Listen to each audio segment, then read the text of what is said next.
கர்த்தருடைய பரிசுத்த நாமத்துக்கு மகிமை உண்டாவதாக. இன்றைய நம்பிக்கையின் விதைகளோடு உங்களை சந்திப்பதில் மகிழ்ச்சி அடைகிறோம். யாக்கோபு 4ஆம் அதிகாரம் 6வது வசனம். அவர் அதிகமான கிருபையை அளிக்கிறாரே, ஆதலால் தேவன் பெருமையுள்ளவர்களுக்கு எதிர்த்து நிற்கிறார், தாழ்மையுள்ளவர்களுக்கோ கிருபை அளிக்கிறார் என்று சொல்லி இருக்கிறது. ஹல்லேலூயா. பிரியமானவர்களே, புதிய ஏற்பாட்டுல அபிஷேகம் என்கிற வார்த்தையை விட கிருபை பெருகுவதாக என்ற வார்த்தையை அதிகமாக ஆவியானவர் பயன்படுத்துகிறத நீங்க பார்க்கிறீங்க. கிருபையானது ஒரு மனுஷனுடைய ஆற்றலை அதிகரிக்கிறதாக இருக்கிறது. பிரியமானவர்களே, ஒரு மனுஷனுக்குள் அதிகமான ஆசீர்வாதங்கள் காணப்பட்டாலும் அதை ஆளுகிறதுக்கான கிருபை அவனுக்குள்ளே அதிகமாய் காணப்பட வேண்டும். அவன் கிருபையற்றவனாய் இருப்பானா இருந்தால் அவனுக்குள்ளே இருக்கிற ஆசீர்வாதம் மற்றவர்களுக்கு பிரயோஜனப்படும். 2 பேதுரு 3ஆம் அதிகாரம் 18ஆம் வசனம் இப்படி சொல்லுகிறது, நம்முடைய கர்த்தரும் இரட்சகருமாகிய இயேசு கிறிஸ்துவின் கிருபையிலும் அவரை அறிகிற அறிவிலும் வளருங்கள், அவருக்கு எப்பொழுதும் என்றென்றைக்கும் மகிமை உண்டாவதாக. பிரியமானவர்களே, உங்கள் எல்லோருக்கும் சூசானா வெஸ்லி அவர்களை தெரிந்திருக்கும்.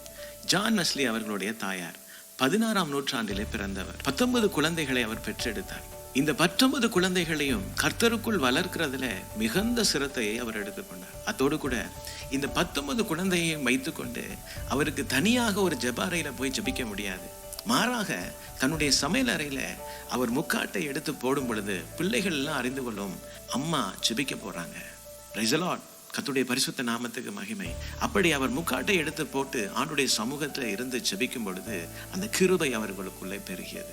அந்த கிருபையானது அந்த அத்தனை பிள்ளைகளுக்கும் அவர் 5 வயதிலேயே கர்த்தருடைய வார்த்தையில தேர்ந்தவர்களாக அவர்கள் வார்த்தையை மனனம் பண்ணக்கூடிய அளவில் அந்த 5 வயதிலேயே அந்த பிள்ளைகளை கர்த்தருக்கென்று ஆயத்தப்படுத்தினாங்க.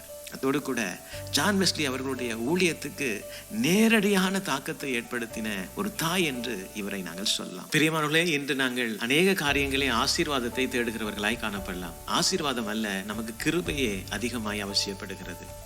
ஏனென்றால் கிருபைதான் நம்முடைய எல்லைகளை பெரிதாக்குகிறது. கிருபைதான் நம்முடைய ஆற்றலை வர்த்திக்க செய்கிறது. கர்த்தர்தாமே இன்றும் உங்களை அந்த கிருபையிலே அதிகமாக பெருக செய்வாராக. தொடர்ந்தும் இந்த நாளிலே பைபிள் மேரத்தான் வேத தியான பகுதிகளோடு இணைந்து கர்த்தருடைய ஆசீர்வாதத்தை பெற்றுக்கொள்வோம். கர்த்தர் இந்த நாளிலே பூரண கிருபைகளோடு உங்களை நடத்துவாராக. God bless you.